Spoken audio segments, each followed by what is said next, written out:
Meet Sitara. She just loves to dance. At schoolyard games, she more than holds her own. In the classroom, she's a top student. Sitara is Hindi for star. It's fitting. She's a shining success story of a group called Schools for Freedom.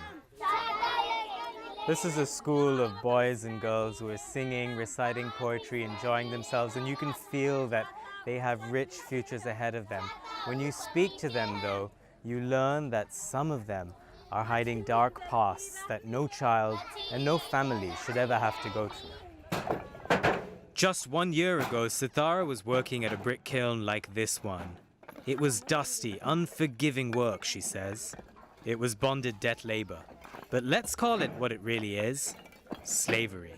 And it's prevalent across these parts of Uttar Pradesh, an Indian state with 200 million people. Sitara's parents were enslaved there too. They haven't forgotten that their own daughter was sucked into bonded labor to help pay back their debt. तो वो लोग मारते भी थे? पैसा सही ना दें. They used to beat me at the brick kiln, Sitara says. She hated her life then. Here's Chamela, Sitara's mom. She isn't sure how old her daughter is, 13 she reckons. Sitara thinks she's 15. Time blurs out here.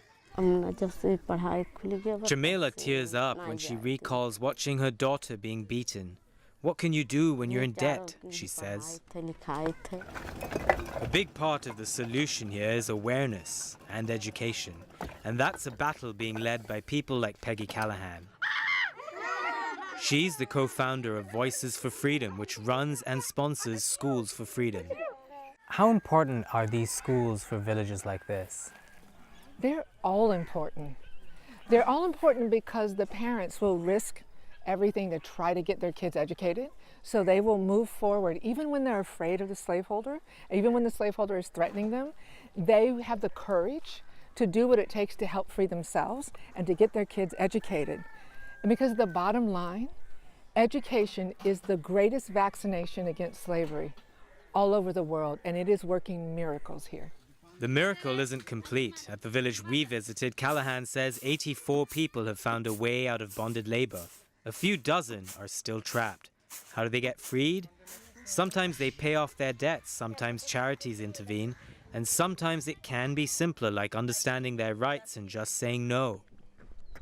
One of the people still enslaved is Papu. He's just 12. We're not showing his face. We don't want him to get into trouble for talking to us.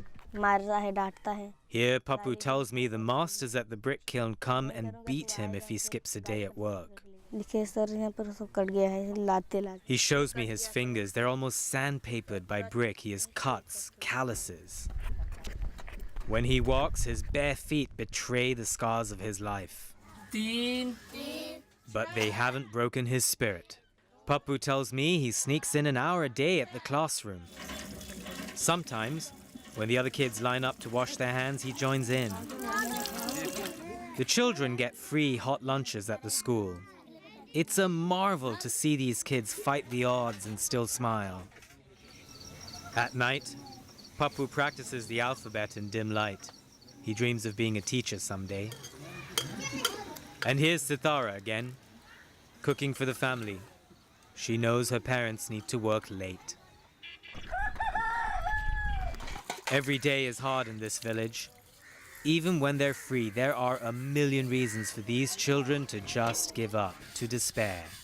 And yet, the school is an example for Sitara. The Sitaras are an example for the Papus. This is what freedom looks like.